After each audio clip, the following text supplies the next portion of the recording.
আসসালামু আলাইকুম।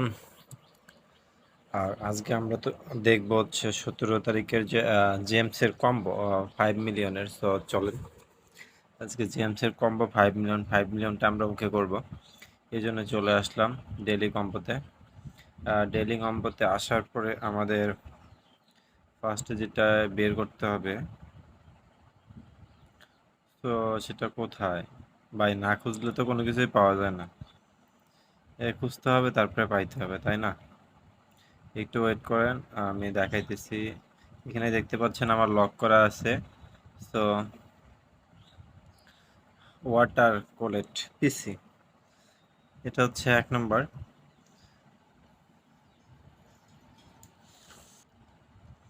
অনেকে জানেন না যে আমার এটা লক করা আছে, এটা আমি আনলক করবো কেমনে। সো তাদের উদ্দেশ্যে কিংবা তাদের জন্য ভিডিওটা দেখেন।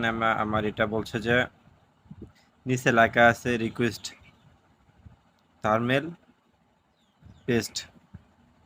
থার্মেল পেস্ট আমার উপরে আছে, এটা 6 লেভেল করলে এটা আনলক হয়ে যাবে। সো আমি 3 লেভেল করা আছে, 6 লেভেল করে দিই। দেখেন, ফার্স্ট লেভেল। তো এখন কিন্তু এটা আমার আনলক হয়ে গেছে। তো এটা আমি যদি ক্লিক করি, সেই ক্ষেত্রে আমার কম্বো একটা ওকে। তো এটা গেল 1 নম্বর। আর 2 নম্বরটার মধ্যে আসি আমরা। 2 নম্বরটার মধ্যে এখন যাব হচ্ছে ওয়ার্কার ওয়ার্কার্সের মধ্যে যাওয়ার পরে আমাদের কি করতে হবে? খুঁজে বের করতে হবে। খুঁজে না বের করলে তো হবে না। চলেন খুঁজি। কোথায় আছো ভাই? তুমি বাইরেও না কেন? মাঝে মাঝে একটু মজা করতে হয়। কোথায়?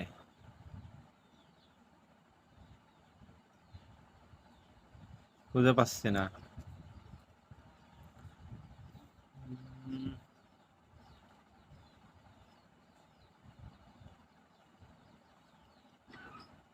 তো আমার মধ্যে এটা ওয়ার্কারের মধ্যে নাই, সার্ভিসের মধ্যে দেখতে হবে।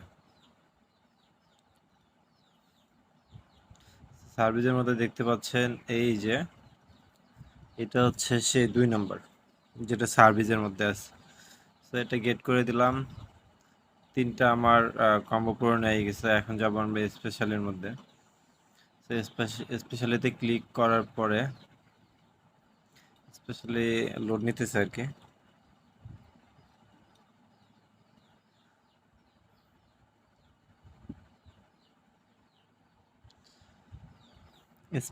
স্পেশালিতে আসার পরে আমাদের খুঁজে বাইর করতে হবে 3 নম্বরটা। তো 3 নম্বরটা আমার ওই একই অবস্থা, যেটা হচ্ছে যে এখানে লক করা আছে দেখতে পাচ্ছেন, ফার্স্ট ইথি।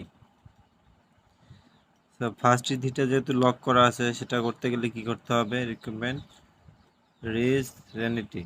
সো রিস রেনিটিস আমার 20 লেভেল করতে হবে। 20 লেভেল করলে এটা আমার অন হয়ে যাবে। তো আমি শর্টকাটে দেখাচ্ছি আপনাদের। দেখতে পাচ্ছেন ওটা আমার আনলক হয়ে গেছে। তার কারণ হচ্ছে আমি এর আগে ওইখানে অনেক খরচ করলাম, খরচ করে আনলক করে ফেলছি এটা। তো এটাতে যখন আমরা একটা টিপ দেব এবং গেট ইট, আমাদের 5 মিলিয়ন ফ্রিতে পেয়ে গেছি আমরা। দেখতে পাচ্ছেন এখানে 5 মিলিয়ন। তো এটাই ছিল আজকের মতো ভিডিও। সো সবাই ভালো থাকবেন, আর নতুন নতুন আপডেট পেতে অবশ্যই আমার সাথে থাকতে হবে। তো আল্লাহ হাফেজ।